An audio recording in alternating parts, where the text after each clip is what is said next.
Hello दोस्तों, स्वागत है आपका हमारे चैनल PKS ऑफिशियल में। इसके पिछले क्लास में हम सभी साइंस स्पेशल सीरीज का 23वां क्लास किए थे।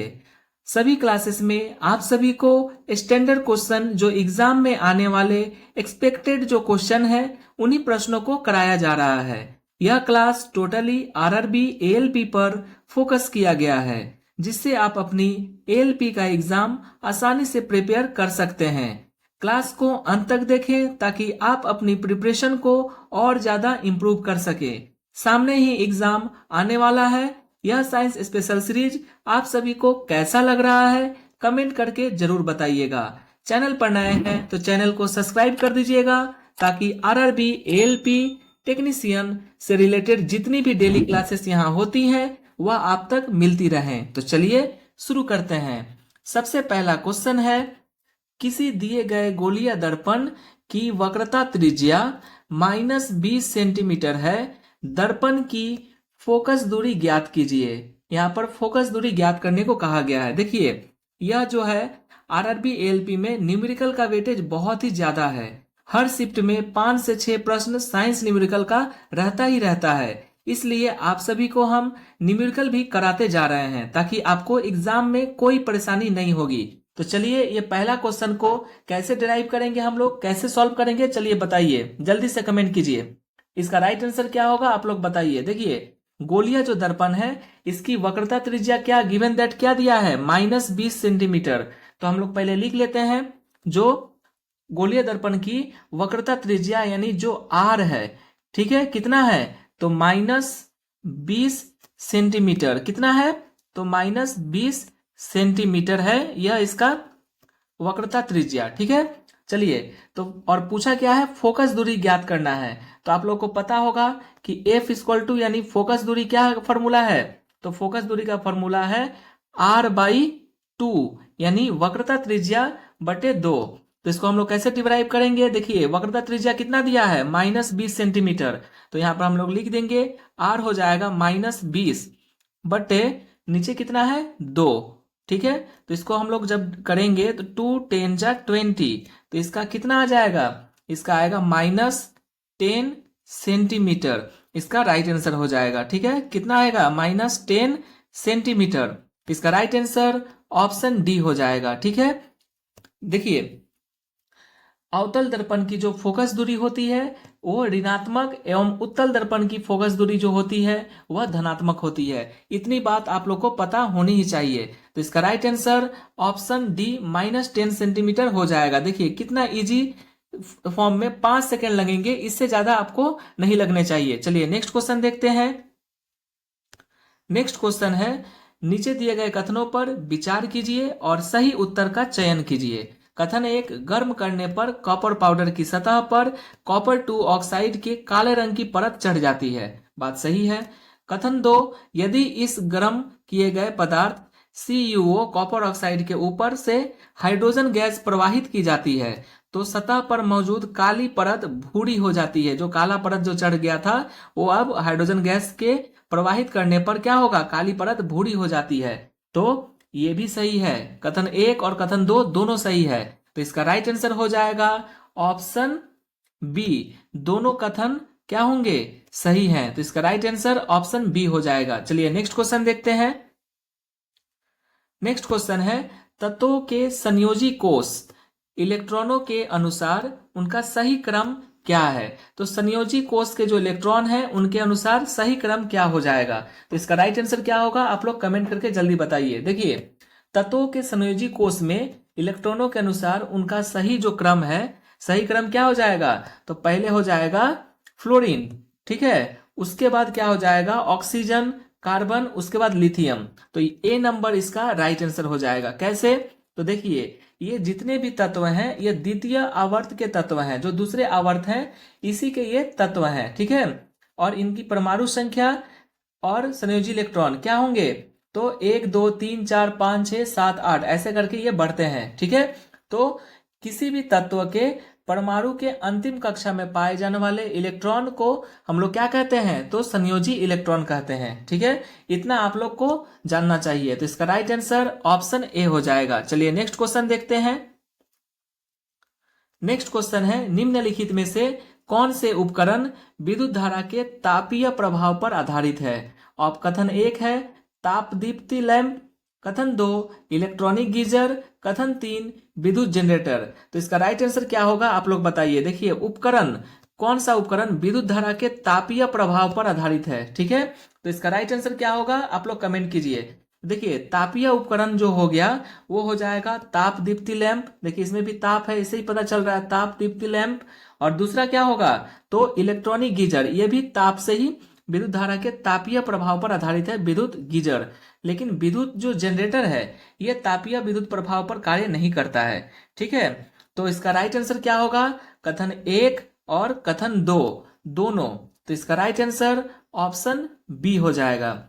देखिए विद्युत उपकरण जो है विद्युत धारा के तापीय प्रभाव पर आधारित है। कौन? ताप दीप्ति लैंप और इलेक्ट्रिक गीजर, दोनों ताप के तापीय प्रभाव पर आधारित है। आई होप आप लोग पूरा समझ गए होंगे। चलिए नेक्स्ट क्वेश्चन देखते हैं। नेक्स्ट क्वेश्चन है, कुछ खाद्य पदार्थों को जल्दी से पकाने के लिए हम डैश का उपयोग कर सकते हैं। Option A baking powder, option B sodium chloride, option C ammonium chloride, option D bleaching powder.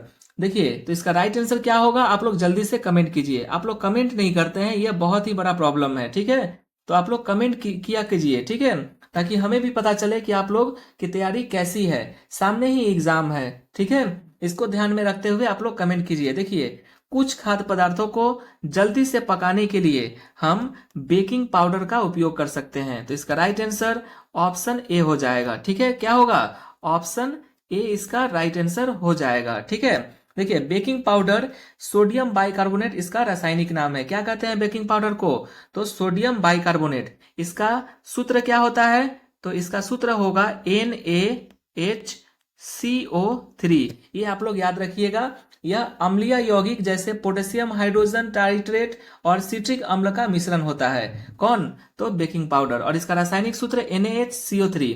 ये आप लोग बहुत बार एग्जाम में पूछता है डायरेक्ट इसका फॉर्मूला, तो इसका सूत्र भी आप लोग याद रखिएगा। ठीक है, और बेकिंग पाउडर को गर्म करने पर क्या होता है? तो CO2 गैस मुक्त करता है। यह CO2 खाद्य पदार्थों को स्पंजी कर देता है। ठीक है, तो बेकिंग पाउडर के गुण आप लोग समझ गए होंगे। इतनी बात आप लोग को बेकिंग पाउडर से रिलेटेड जाननी चाहिए। चलिए नेक्स्ट क्वेश्चन देखते हैं।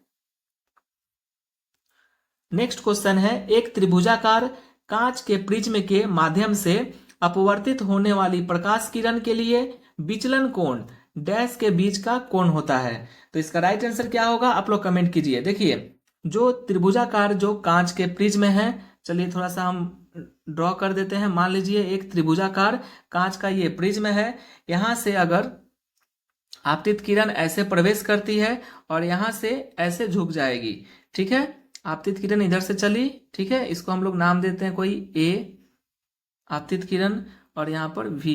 ठीक है, और इसमें देखिए क्या होगा, ऐसे एक आता हुआ प्रतीत होगा जो किरण है। चलिए हम ड्रॉ कर देते हैं।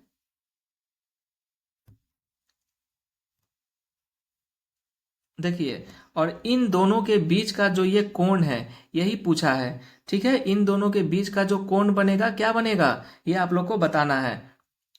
ठीक है, तो देखिए जो इसका राइट आंसर हो जाएगा आपतित किरण, जो आपतित किरण है और निर्गत कोण, जो निर्गत कोण बन रहा है इसके बीच का कोण होगा। कौन? इसका विचलन का जो कोण होता है। एक त्रिभुजाकार कांच के प्रिज्म के माध्यम से अपवर्तित होने वाली जो प्रकाश की किरण है इसका विचलन कोण जो होता है यह आपतित किरण और निर्गत कोण के बीच का अंतर होता है, बीच का कोण होता है। ये आप लोग याद रखिएगा। देखिए आपतन कोण और निर्गत कोण, आपतन कोण और निर्गत कोण के बराबर होता है और प्रिज्म के अंतर अपवर्तित किरण प्रिज्म के आधार के समानांतर होती है। तो इतनी बात आप लोग को पता होनी चाहिए। ठीक है, तो इसका राइट आंसर हो जाएगा ऑप्शन डी। ऑप्शन डी इसका राइट आंसर हो जाएगा। चलिए नेक्स्ट क्वेश्चन देखते हैं।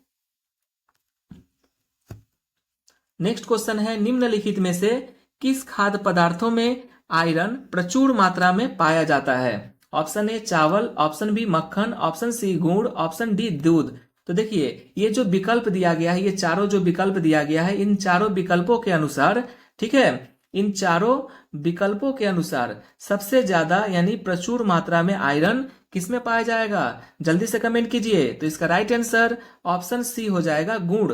गुड़ में खाद्य पदार्थ में पाया जाता है सबसे प्रचुर मात्रा में आयरन, इन विकल्पों के अनुसार। ठीक है, आयरन जो होता है, ठीक है, ये जो आयरन है यह हीमोग्लोबिन के निर्माण में सहायक होता है। किसके निर्माण में, तो हीमोग्लोबिन के निर्माण में। ठीक है, और हीमोग्लोबिन क्या करता है, तो ऑक्सीजन का परिवहन करता है। ऑक्सीजन का क्या करता है, परिवहन में सहायता प्रदान करता है। इतनी बात आप लोग जान लीजिए। ठीक है, तो सबसे प्रचुर मात्रा में आयरन किसमें पाया जाएगा, तो गुड़ में। आई होप आप लोग पूरा समझ गए होंगे। चलिए नेक्स्ट क्वेश्चन देखते हैं। नेक्स्ट क्वेश्चन है, डैश में दोहरा परिसंचरण नहीं होता है। ठीक है, किसमें, ऑप्शन ए सांप, ऑप्शन बी मछलियां, ऑप्शन सी मेढकों, ऑप्शन डी गरुड़ में। तो इसका राइट आंसर क्या होगा, आप लोग बताइए। देखिए, जो दोहरा परिसंचरण है, ठीक है, तो ये किसमें नहीं होता है पूछा है यहाँ पर, किसमें नहीं होता है। ठीक है, तो इसका राइट आंसर क्या होगा, आप लोग कमेंट कीजिए। देखिए, इसका राइट आंसर ऑप्शन सी होगा, मेढक जो है, ठीक है, इसमें दोहरा परिसंचरण तंत्र नहीं होता है। ठीक है, तो और मेढक क्या है, तो कशेरुकी जीव एम्फीबिया वर्ग का उभयचर प्राणी है। ये कैसा प्राणी है मेढक, तो उभयचर प्राणी हो जाएगा, एम्फीबियन। ठीक है, मेढक में कैसा परिसंचरण तंत्र होता है, तो मेढक में बंद यानी क्लोज एंड एकल परिसंचरण तंत्र होता है। उसमें एक ही परिसंचरण तंत्र पाया जाता है, डबल दोहरा परिसंचरण तंत्र नहीं पाया जाता है। किसमें, मेढक में। मेढक में क्या पाया जाता है, तो एकल परिसंचरण तंत्र, एकल। ठीक है, ये आप लोग याद रखिएगा, एकल परिसंचरण तंत्र किसमें पाया जाता है, तो मेढक में। और देखिए, पक्षियों में हृदय बड़ा और 4 कक्षों से बना होता है। पक्षियों का हृदय कितना चैम्बर होता है, 4 कक्ष का होता है, मनुष्यों की तरह। इसमें दोहरा परिसंचरण तंत्र पाया जाता है, पक्षियों में दोहरा परिसंचरण तंत्र पाया जाता है।